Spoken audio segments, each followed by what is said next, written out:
Rock 100.5 KATT. My name is Cameron Buchholtz, and I am here with Josey Scott. What's going on, sir? What's up, Cameron? How are you doing? I'm doing well, man. Doing well. Just getting stoked for the big show Friday nights at Belle Isle. Yeah, man, we've been stoked about it for quite some time, and are ready to get back out on the road and stretch our sea legs again and start rocking out for the people. Indeed, man. It's been a while. I mean, you played one solo show up in Tulsa, like the end of last year. Yeah, I've actually done two. I Okay. did one about 5 months ago, and then I did one about a month and a half, and been rehearsing ever since at the same place we played at this place called the Shrine. It's a Mhm. beautiful older venue here in Tulsa, and it has a really rich history and an amazing stage, and it's a really great place to rehearse. So we've been getting ready for the show there. So we're pumped and ready. Yeah, I mean, what should people expect? I mean, obviously some Saliva hits. Are you going to be bringing out some new stuff, some covers? Like what's the game plan? We have some curveballs we're going to throw at you, and we have some special covers that we're doing as a tribute to some different people that were main influences in our lives. And we're, doing some deep cuts, not just everything you expect from the Saliva stuff, like, of course, like Always and Your Disease and Click, Click, Boom, but other songs that are really deeper cuts on all all seven of the records that I'm featured on,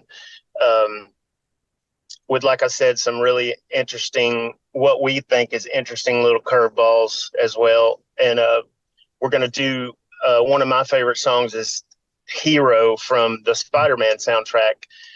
Is a really fun bluesy song to sing. I really love performing that song live, and got some other surprises too. Awesome, man. And then tell me about your band, because your son is in it, right? Yeah, my son Dynamite DeLone is my rhythm guitar player, and he's an amazingly talented musician. Around 2007, when I was out on the road with Saliva, I knew he was playing Guitar Hero Mhm. at home, and I was like, that kid's going to be a musician. And before you know it, he picked up a bass, and after that, he picked up a guitar, because every bass player is a frustrated guitar player. Sure. So he picked up the guitar, and he's ran with it ever since, man. He's actually become a really well rehearsed, well practiced musician, man. He's just so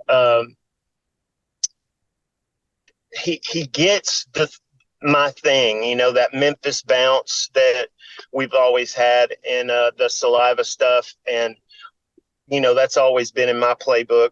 Even going over into the Shade Violent stuff, it's all about that hip hop bounce married to big hooks and choruses, and he gets that 100%.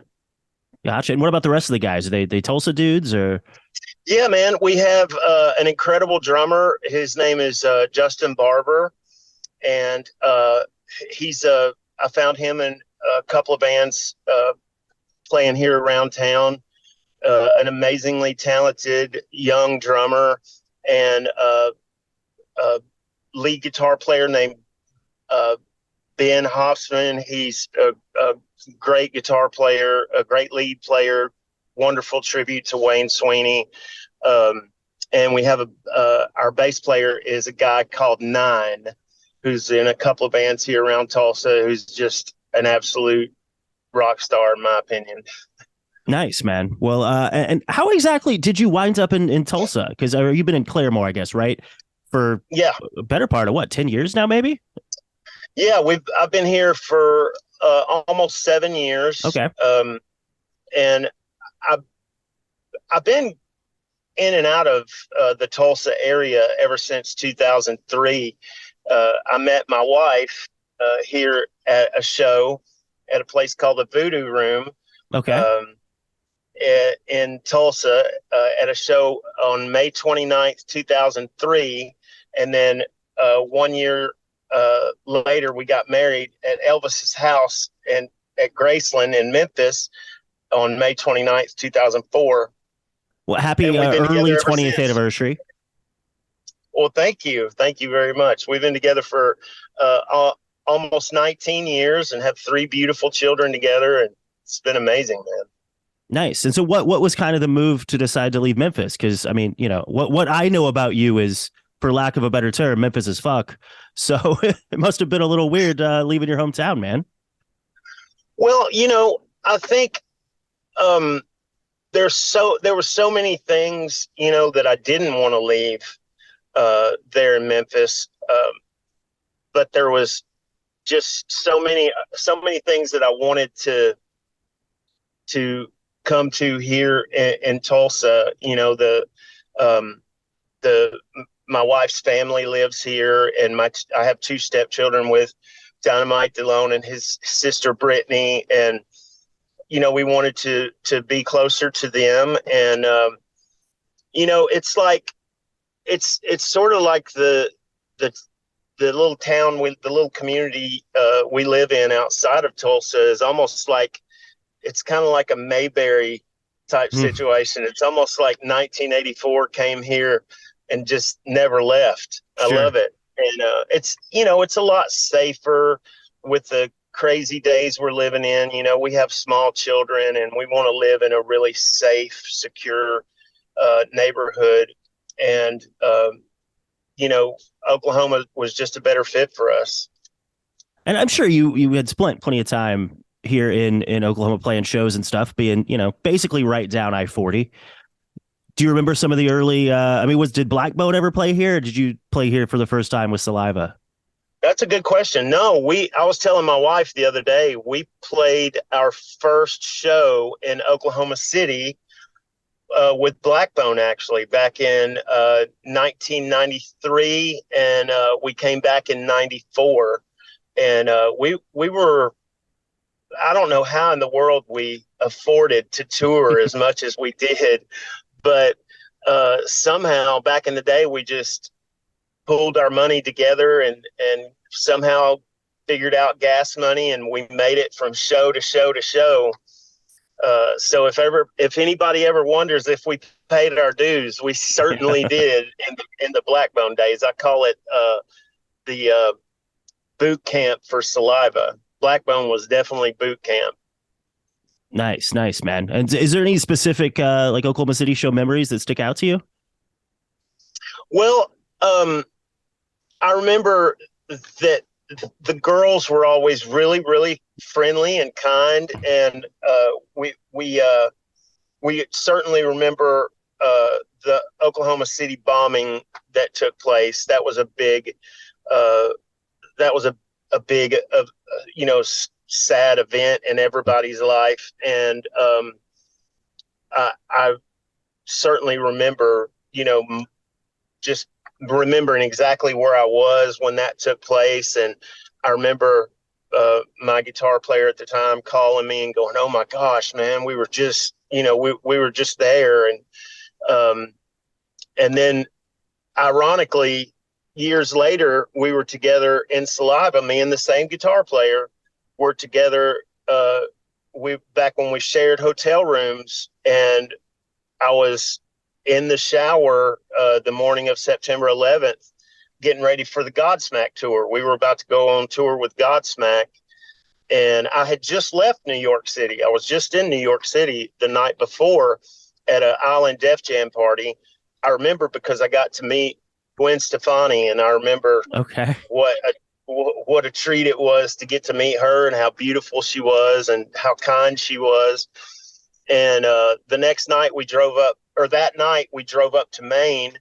And the next morning I was up early that morning, catching a quick shower before we all jumped on the bus to join the Godsmack tour that following evening. And, September 11th happened, and we were just like, here we are again, and this is happening all over again. It was just kind of a nightmare, you know? Yeah, and I'm sure that tour was probably delayed at least a few days, and those, Yeah, you the know, Godsmack could not have been more tasteful and kind about how they handled it, man. They shut the tour down for I think almost a week. I think it was like 4 or 5 days, and they backed all the shows up, and we still honored all the shows. We just postponed them for 4 or 5 days, and like we all came out on stage together before any of the bands played, like Godsmack and us and the other band. I think it was Puddle of Mud.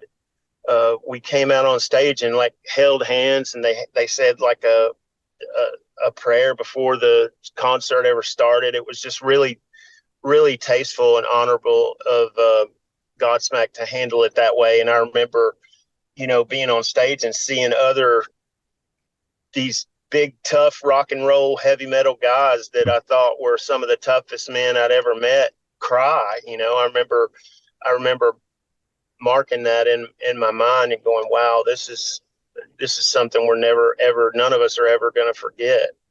sure. Yeah, it's crazy the way that the tragedy brings people together. Absolutely. But now it's interesting that you brought up Gwen Stefani, because you kind of have a couple things in common, I guess, with Gwen Stefani, having met, having a spouse from Oklahoma that had you move here. Yeah. I didn't even put that together. That's very good. Yeah, man, because she's down man. near Ada, I guess, with Blake Shelton. Yeah, so. Yeah, they have I've heard, I don't know, but I've heard they have a beautiful ranch out towards Ada. I've met Blake Shelton several times, and he's really, really very cool and kind, and really super funny, man. He's one of those guys that just keeps you in stitches. Nice. But now, I guess we got to talk about it. You brought up Wayne, which was just horrible that he passed away. The original guitarist of Saliva passed away. I guess it's been about a month now. And you did get to play with him one final time last year at Blue Ridge, which now looking back, that's got to be amazing that you guys got to do that. Yeah, the day that this happened, and Wayne was airlifted off the side of the highway, because the Saliva bus had to pull over on the side of the road, and an ambulance met them, and Wayne had to be airlifted to Pittsburgh from there. And I remember, everything was just kind of in chaos. Me and Bobby were talking on the phone what exactly had happened, and I just remember being so I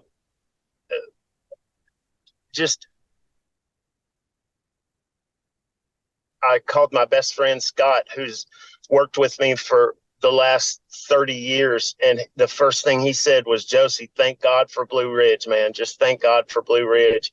And that was so true, because I don't think I would have gotten I don't think I would have been able to play with him any other way had it not been for that Blue Ridge opportunity.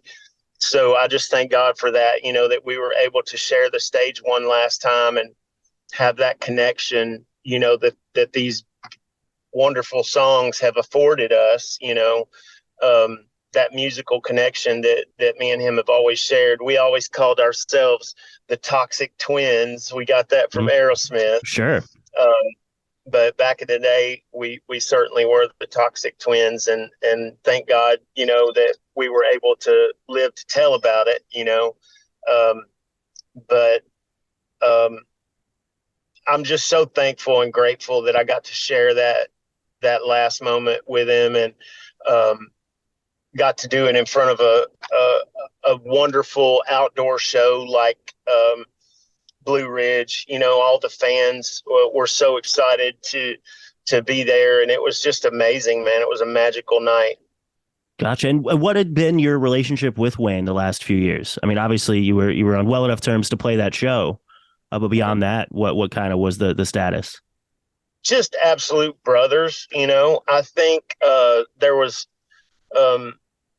things, that certain news outlets said about